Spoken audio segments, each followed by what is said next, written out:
There's something down there. Something that shouldn't be.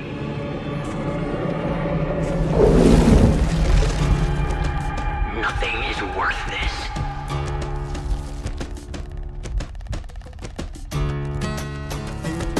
To leave the world and pray. Anything less is a mistake.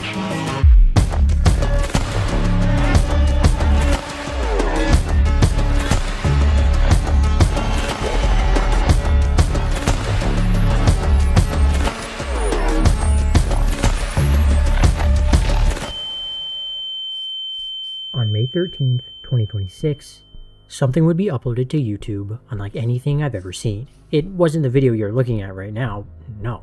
Well, not this video in particular. It's a channel that uploaded it that's strange. Special Grade Panda.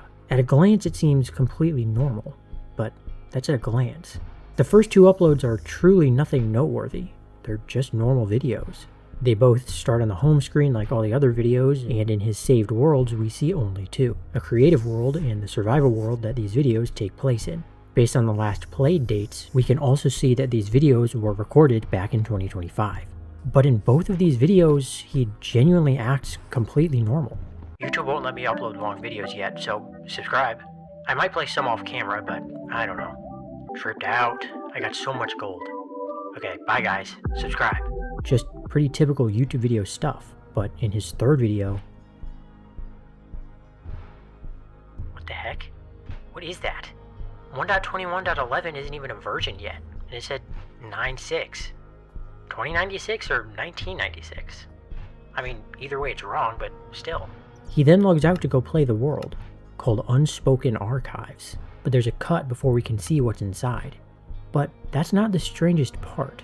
Like he said, the version listed is 1.21.11, which didn't release until December 9th, 2025, and these videos were supposedly recorded in January of 2025. The date listed on the world is even weirder. In the year section, it lists 96, which I assume would be 1996, unless the world came from the future. But really, neither option makes sense.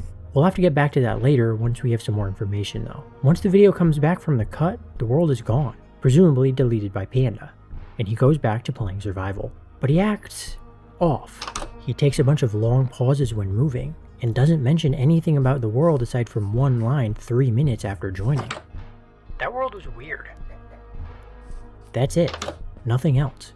A bit after this, he goes into a cave to light it up with torches a bit excessively, only to not mine anything and then leave. After that, he goes back to the village and just says, "What now?"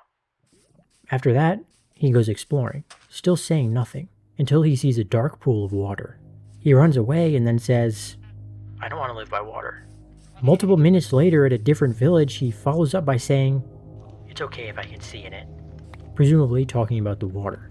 For some reason, ever since the cut in this video, Panda has been acting afraid of the dark, whether it be water or caves, but he never elaborates as to why. His next recording isn't any less confusing. It's much shorter than the other three, and right off the bat it's weird. Somehow the world he deleted in the last video is back, and based on the date listed, he's been playing it, despite the strange effects it's had on him. He joins his survivor world and we see that he's made significant progress, having iron tools, more levels, and some stuff set up in the clearing we left off at in the last video. Hello. I have something to present. He turns around to show a strange structure he presumably built, but what it actually is isn't clear. Inside he shows us that it's lit up. A lot. Outside is the same. There are tons of torches placed around, far more than he would need to prevent mob spawns. So whatever was wrong with him before isn't gone. In fact, it seems to have gotten worse. After that, he gets in a boat and gives us a look at the build from far away, but it's strange to say the least. It appears to be a bust of a person upside down, but the face is very unsettling. Panda says, "This is not human. I got away. If you see this, you need to run. Better yet, cast aside your ideals of heroism. They are not worth dying for. Every expedition has failed to reach the final objective. Do not delude yourself into thinking you are the chosen one. Having the opportunity to try means you are already dead." He then shows us the sculpture and says, "I got out, but I'm not free." afterwards abruptly ending the video. What now? There are no other videos on the channel, and no information to work off to possibly find anything unlisted. So, is that it? Well, yeah. But just because this channel doesn't have anything doesn't mean there isn't any information elsewhere. Panda speaks in his final video about some kind of expedition, objectives, an opportunity to try, ideals of heroism. What any of it means, I don't know. But it's all stuff we can work off of to see if there are any other people like him. I tried looking up a lot of stuff that he talked about or seeing if he had any alt accounts, but I couldn't really find much and he doesn't have any alts. However, I did find one thing. Searching for the name of the world, Unspoken Archives, led me to the most terrifying thing I've ever seen. Reddit. Specifically, a Reddit community with the same name as the world. It features a lot of cryptic ramblings, as well as a lot of people asking about the world showing up in their save folder out of nowhere, with the same date we saw in Panda's video. Most of these posts are talking about how there's something down there, or how our fates are sealed and we need to forget. So, what's going on?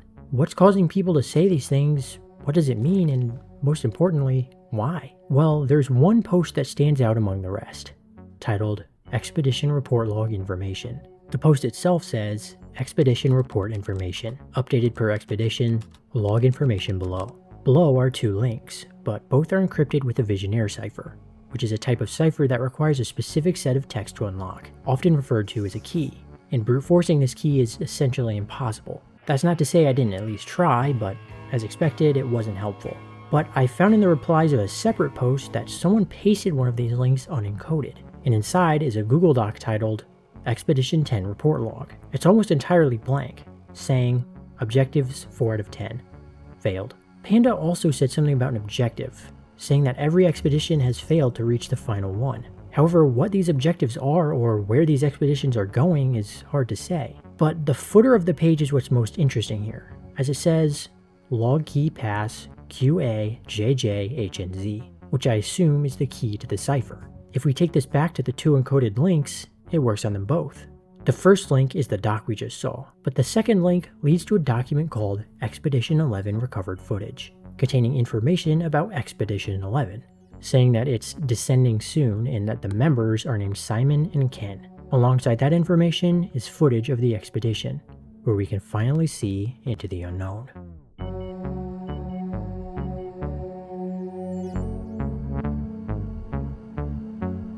The footage starts pretty normal, but the POV we're seeing has some strange items in his hotbar that I've never seen, as well as an objective counter on the top left corner of the screen.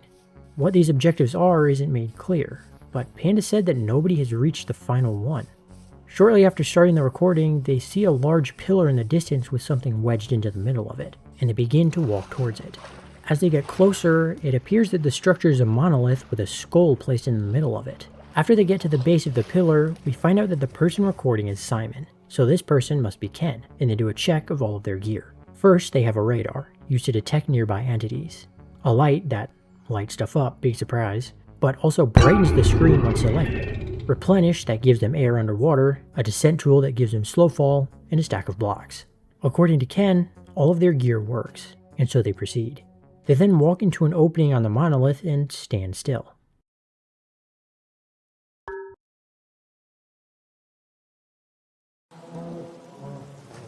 Upon being teleported, an objective is completed, so it seems that these objectives are just used to track their progress. The place they find themselves in is a rainy plateau full of cracks and covered in fog. There doesn't appear to be anything around. Though after Simon releases a burst of light, we can see that there's a large boulder in the distance, which they approach. Upon reaching it, it appears to be the same skull that was inside the monolith that took them here. But other than this, there's nothing, save for endless flat terrain stretching in all directions. They search around it, but don't find anything. However, they notice that the skull is facing a specific direction, and they go where it's looking, which leads them to a crevice that has a large door at the bottom, and they make their way down with slow fall. On the other side of the massive doorway is a tunnel ending in fog, but after a quick flash, we can see that it appears to end in a drop-off, and they make their way towards it.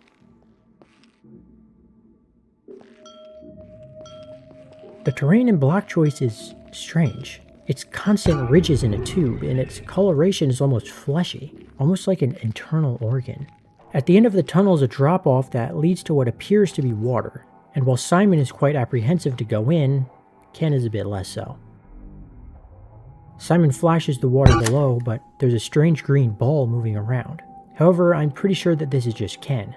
When Simon used the flash outside the monolith when checking his gear, we saw the same green ball on top of Ken, so I'm assuming that this is here so they can easily see each other from far away. After seeing that Ken is fine, Simon jumps in.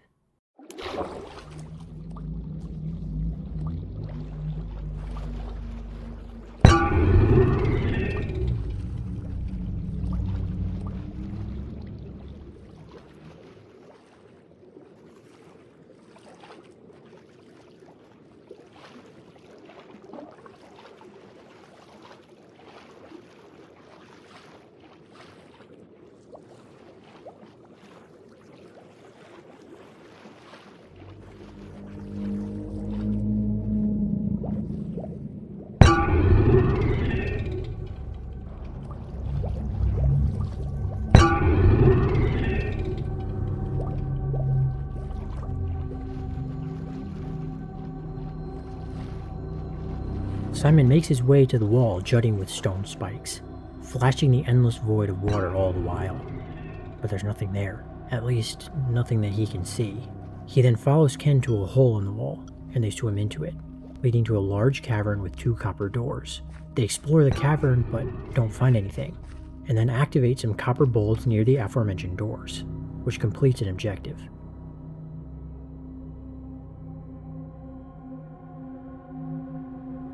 Terminal Gate 01. Active. Instruction.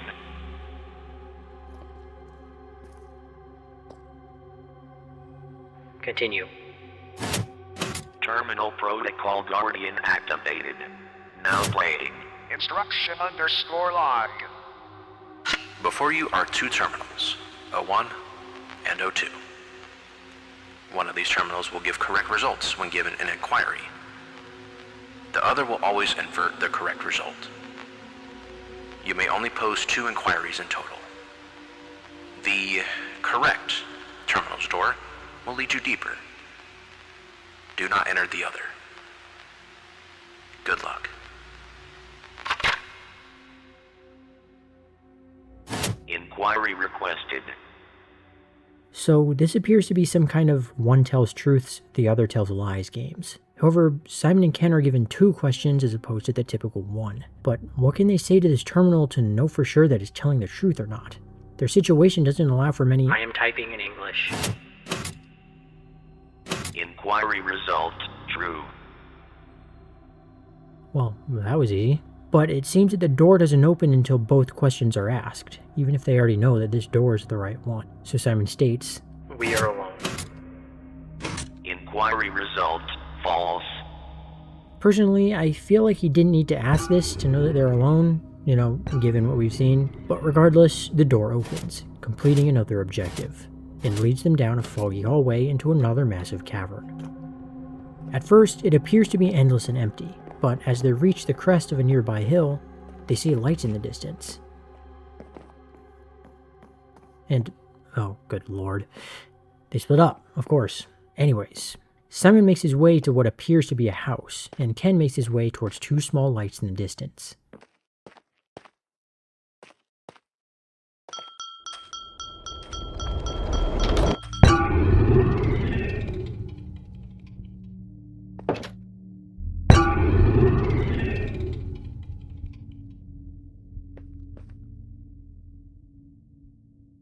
Access granted. Entry location data. You're probably wondering what this is, and also, what the hell is this?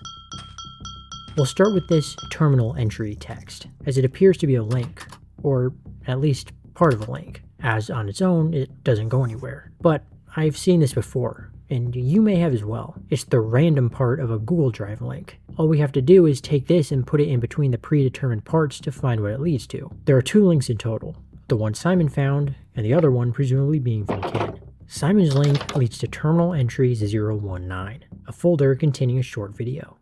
Take a look. Alright. Recording. Good. So, I think I figured it out. Well, not entirely, given that I'm recording this But I think I figured out how it works if I were to reach my genesis. Obviously, I succeed. Otherwise, I wouldn't be talking right now. But I don't know when I succeed. It could be tonight or in 80 years. So then why isn't everything fixed right now, right? Why wait? Well, my theory right now is that reality can only be affected after my genesis, but the metaphysical can be altered starting at my birth, which would explain why I'm alive, but not done. Or alternatively, is because if my work were done, I wouldn't be trying to achieve my genesis, and I wouldn't finish the work. It's all very confusing, but that's my theory. That all sounded very strange, almost cult-like, talking about reaching his genesis and altering the metaphysical. But before we make assumptions, let's listen to the second video found in the folder Ken unlocked. Perhaps it has some context to this video that we didn't hear.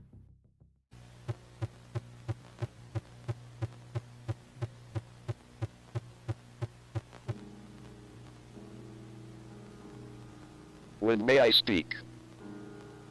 You are but a child. Voice is for the strong. What is strength? The willingness to slaughter a village of people with no remorse? They were close to enlightenment. Only one of them was. Chances cannot be taken when dealing with fate. There was no threat. A real threat would hide. Foolish priest. All that exists within our knowledge. And the silent death? The chaos? Anomalies we can bear. The chaos and the man who unsealed it are gone. How? A pact. Less effective, but he does not persist. Evil in the name of justice? Foolish child. You speak of morality, but do not forget, you spread lies to those below you to save yourself.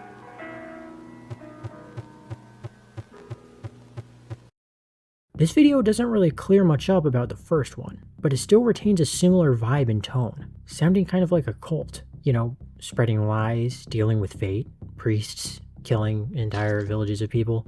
Classic cult activities. Now, you might be asking, why is this down here? And I'm asking that too. I tried searching for some keywords like Genesis on the subreddit, but I couldn't find anything. But this world is having severe effects on people who play it for some reason, and this must be part of it. But it seems that it's impossible to know for sure what this is about, for now at least. It's highly likely that the answers lie further down, and the reason nobody has them yet is because nobody has made it back. So let's keep watching. Simon checks around using his radar to see if he can detect whatever was setting it off before, but to no avail. It seems that it was either an error or whatever was causing it is no longer here. But when he walks outside, the lights that Ken went to investigate are gone, and he's not responding in chat. Report.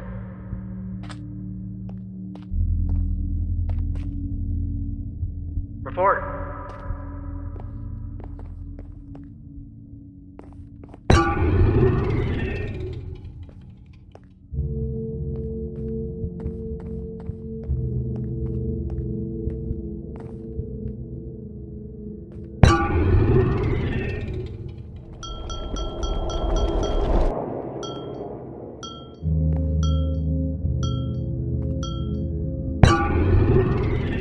What's wrong?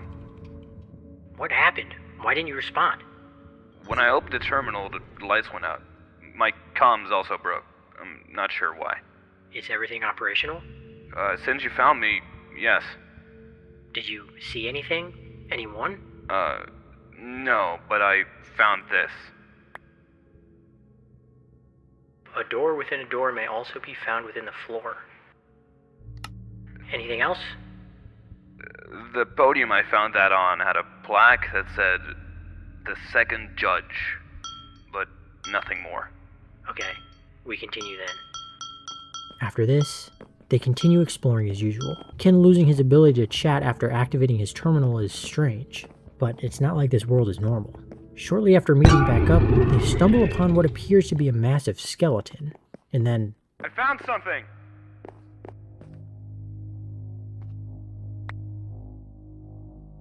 Is this ours? No. It's not from an expedition? If it is, it wasn't in any report.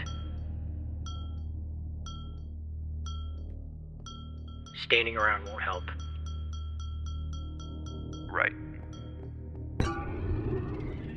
They then find a large door in the wall. At first, it seems to be impossible to pass, at least without simply breaking it, but Simon notices these rather suspicious trapdoors, behind which appear to be blocks, but are actually display entities, which are basically just ghost blocks that you can walk through. It could be that the book Ken found was referencing this when it said, a door within a door. If it is, Simon is quite smart for figuring it out that quickly. But the within the floor part is still a bit strange. After that, they wander down another large tunnel system that ends in what appears to be a set of teeth. But before going up to them, Simon says, Stop.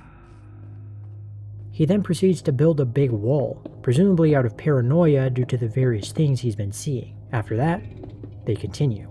Upon reaching the teeth at the end of the tunnel, they find yet another drop-off. At the bottom is a place unlike the other locations we've seen so far. This one has a lot of lights and actual structures, rather than the cave-like tunnels and caverns we've been seeing so far. At the bottom of the drop-off is a bridge surrounded by statues. They're all distinct, each having a unique color, pose, and overall carving. But who are these people?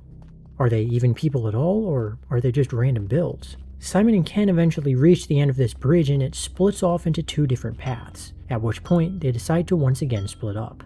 Split. Alright, where do we meet? Anywhere.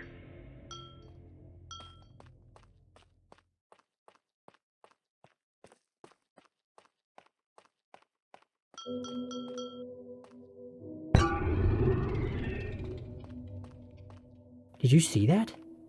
Well, obviously you did. You aren't blind. But did you catch exactly what happened? The radar went crazy for a split second. But if we follow the path the dot appears to have taken, it seems that something came speeding out of the hallway in front of Simon and went directly behind him before moving too far away for the radar to detect. But what? And why? We've seen something following him and causing strange occurrences, but they never seem to be achieving anything or pushing any discernible goal forwards. So if he is being followed, then what's the goal of the thing following him? And is it the same thing Panda warned us about, or something else entirely? Only time will tell, I suppose, but perhaps this follower left something at the end of the hallway when it left. Upon turning the corner, Simon finds himself in what appears to be some kind of museum. The far walls are covered in paintings, and there are statues lining the inner walls. But most notably, there are 4 chiseled bookshelves on the back wall. Simon notices this and begins searching every single book, presumably hoping to find some clues or information. He does end up finding one book in Quill, but all it says is, "Even now my eye lies upon your freedom." Other than that, every other book is just a regular item that can't be read. After that, he begins to explore the area in search of anything that might lead to an exit.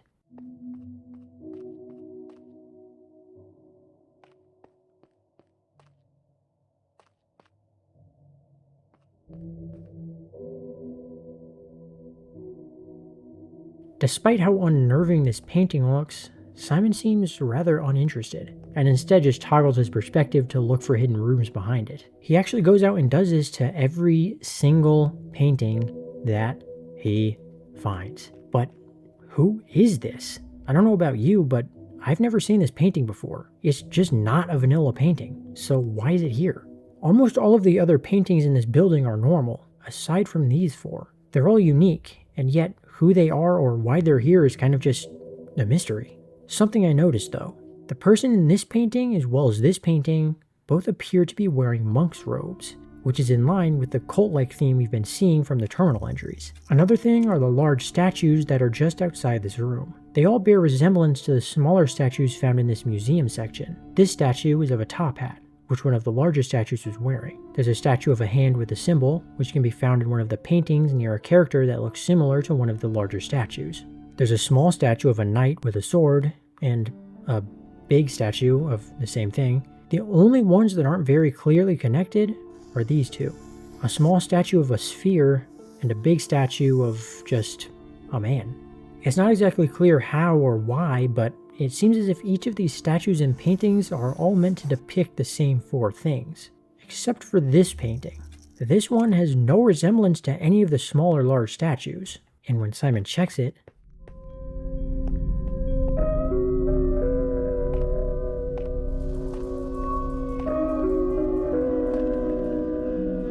Access granted. location data. Activating this, just like the last two, completes an objective and leads to another Google Drive folder named after the terminal number. In this folder is a single video, like the last two. Take a listen. Hello. This is Raymond. I can no longer speak.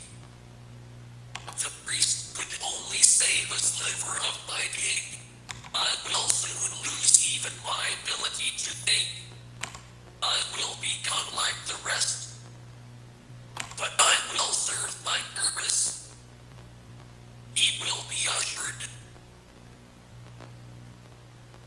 We will suffer, so that suffering is no more. Goodbye. This sounds cult-like as before, but it also mentions someone we've heard about, a priest, and this priest can supposedly save Raymond. It seems almost like the world itself is afflicting everyone who gets it with something they need to be saved from. But what? And why has no other expedition here ever figured that out? Well, every terminal they find keeps giving us a little bit more information. Perhaps we just need to wait until they find more. So let's continue. After finding the terminal, he leaves to go and explore, as he still doesn't know how to get past this room, assuming it's not a dead end. None of the other paintings have anything behind them, but there is one more non-vanilla one at the end of this hallway. At this point, Simon realizes something. A door within a door may also be found within the floor. Even now, my eye lies upon your freedom.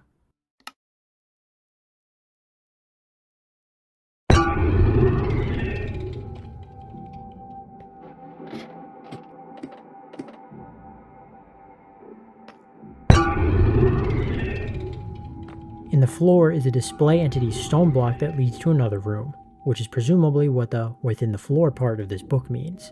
And I suppose the second book, My Eye Lies Upon Your Freedom, was talking about this painting, as the person in it appears to be looking at the floor, directly towards the fake block.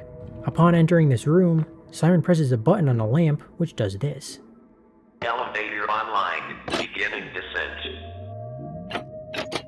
After that, he for some reason starts typing a command in chat. / expedition log end breaking down __. But he doesn't send it, he just deletes it. It appears to be something related to their expedition ending, but he only types Ken's username, not his own.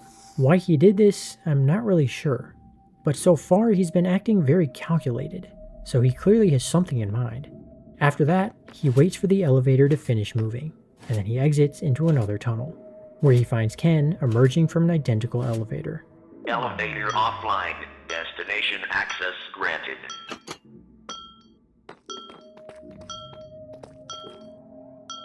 Report. No objective, as anticipated.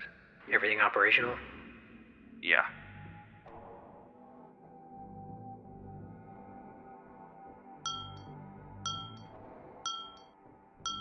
Let's proceed. They return to their exploration, and emerge out of the tunnel to see moonlight for the first time since the recording started. Although this place has holes in the roof illuminating some areas, it's still incredibly dark, and there are large, bone-like protrusions all across the cavern. Isn't this where we lost Expedition 6? It is.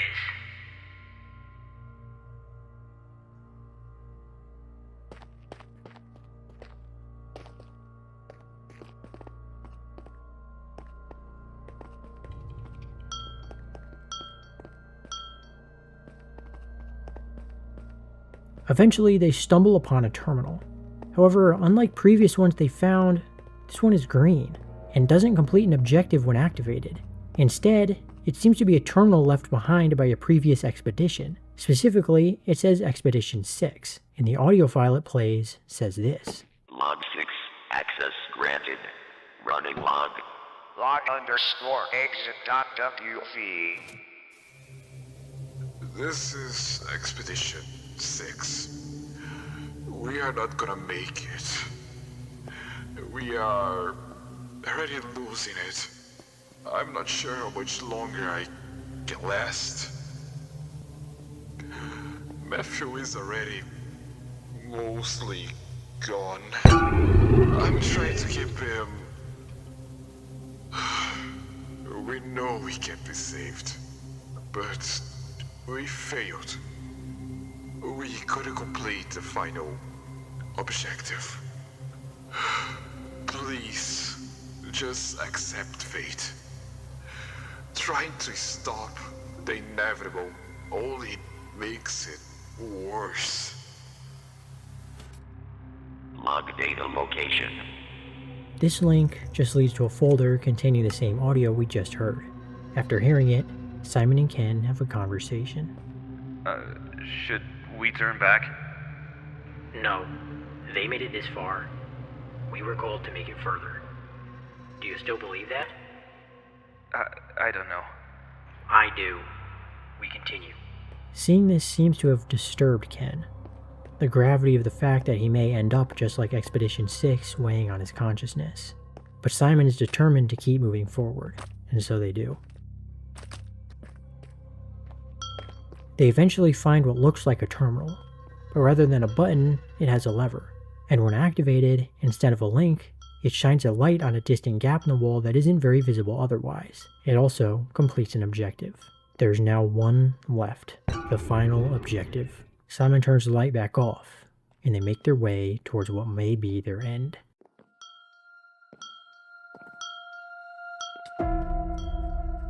Why has every expedition failed?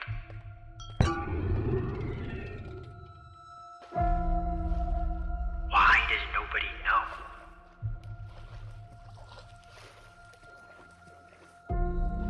What is this thing that's stopping them?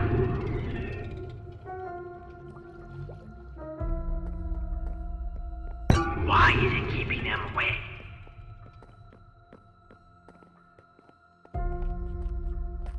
Although I cannot see them yet.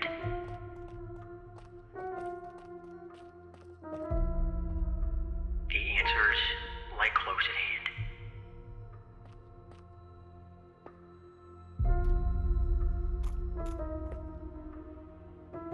Wait. Did you ever see anyone following us? Or strange sounds? I've noticed some oddities. So have I. But they seem to have stopped. And you don't like that? I'm glad, but why? Did we escape or stray too far? I don't know. Does it make a difference? Turning back will only keep us here longer. What's down there?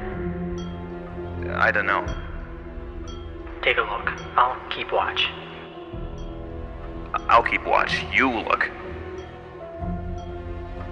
Check the drop-off. You know I can't do that. We can't know what's down there.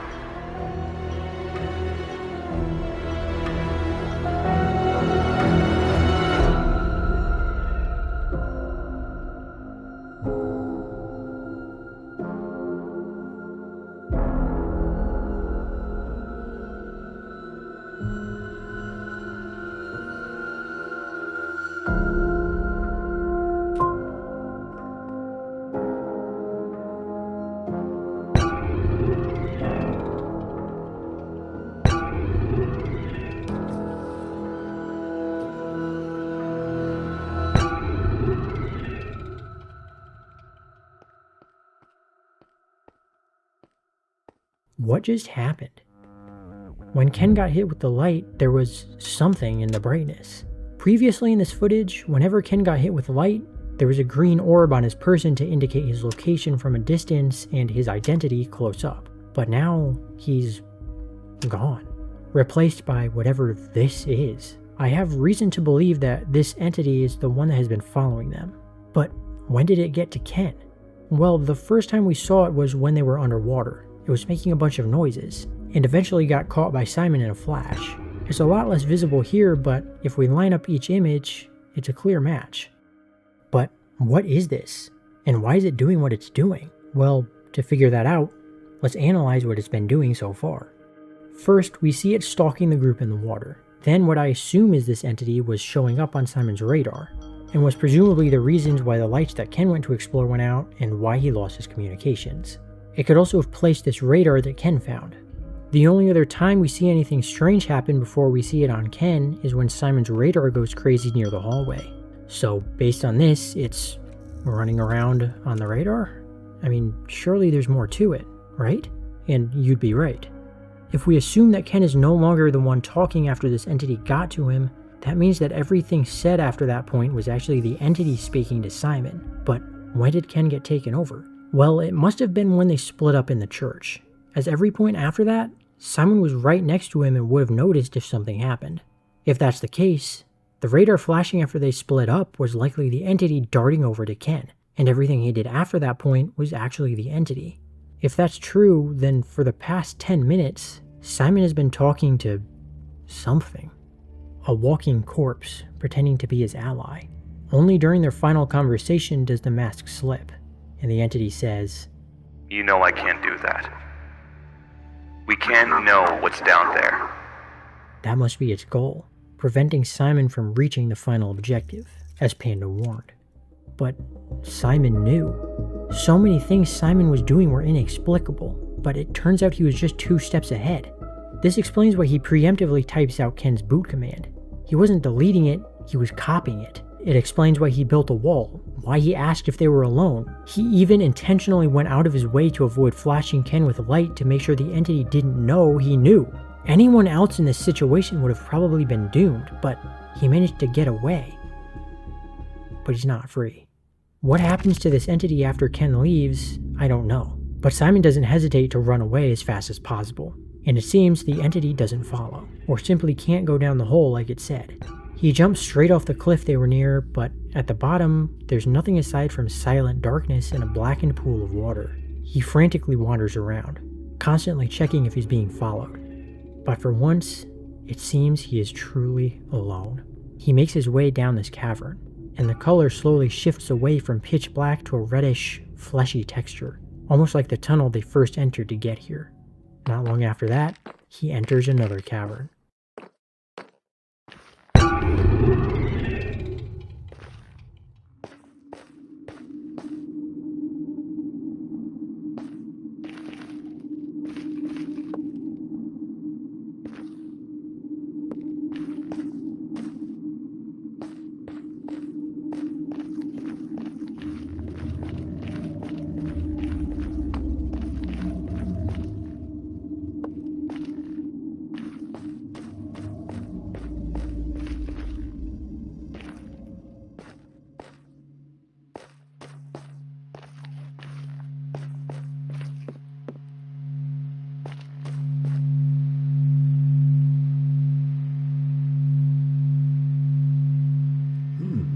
You've returned. So, Taylor was successful. I presume you're here to stand above me. Show me my ignorance.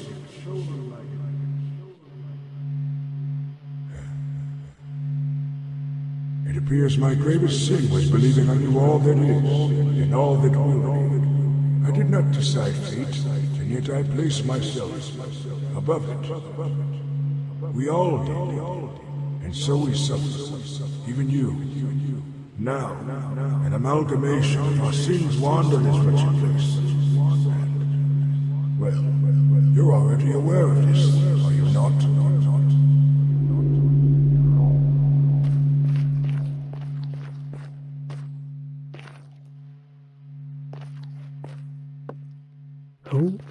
Whose voice is this? It's not one you've heard before, and it's addressing Simon as if it knows him, and he's talking as if he's been here before. But this is his first time here, isn't it? I didn't see any mentions of him coming here before the expedition, but the final objective still isn't complete. Though after seeing this light, Simon stumbles backwards and finds a crevice in the wall leading to another room. As he walks in, it gets darker, but once he emerges from the other side, he finds himself in a void, illuminated by beams of moonlight pouring in from gaps in the ceiling, bathing a large winding stone path in its luminance, and sees fallen statues along the way. Each of these statues resemble one from the church. However, they're completely devoid of any unique coloration. Beyond them is a large statue, and as Simon approaches, it appears to be the same one-eyed skull we've seen twice thus far, and before it lies a single terminal. the final objective.